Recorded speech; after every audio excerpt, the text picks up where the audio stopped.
concetto di abitazione costruito e inaugurato sabato 29 ottobre a Padova dal gruppo Furlan, eccellenza imprenditoriale del settore edile, da sempre in prima linea nel campo dell'innovazione e della ricerca applicata. Si chiama Residenza Neruda ed è il primo esempio in Veneto e tra i primi su tutto il territorio nazionale di Casa Zero, costruzione che rispetta al 100% l'ambiente circostante. Zero emissioni, energia da fonti rinnovabili che annulla le bollette e riduce l'inquinamento atmosferico sono alcune delle caratteristiche che rendono Residenza Neruda una vera e propria abitazione ecologica. Inoltre, in via sperimentale, una pittura muraria mangia inquinamento e è in grado di debellare batteri, muffe e cattivi odori. E poi l'alto tasso di domotica di cui tutte le abitazioni sono dotate. Qualsiasi apparecchiatura può essere gestita con pochi e semplici tocchi attraverso il proprio tablet o lo smartphone. Siamo in grado, oltre di non inquinare, anche di abbattere l'inquinamento atmosferico prodotto dalle automobili.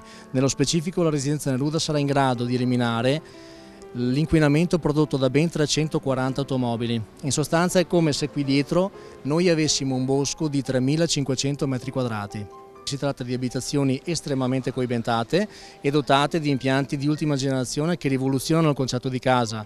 Basti pensare che non c'è la caldaia, non c'è il gas, non serve nemmeno aprire le finestre per ricambiare l'aria di casa, perché ci penserà la casa da sola a farlo.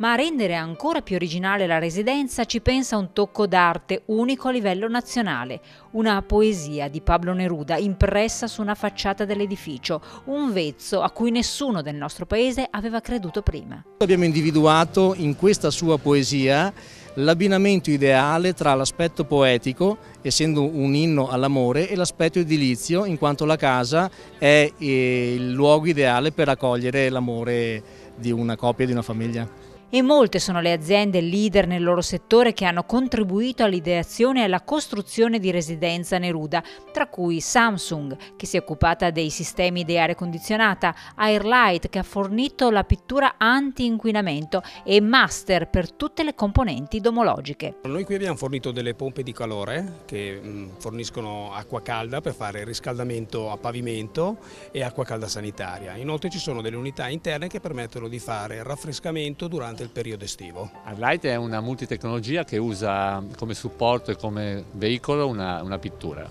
È un prodotto totalmente atossico che sviluppa però altre caratteristiche che non sono proprie della pittura. All'interno della Residenza Neruda si trovano delle automazioni che servono prettamente per il risparmio energetico e per la gestione di quelle che sono tutte le altre parti relative all'impiantistica.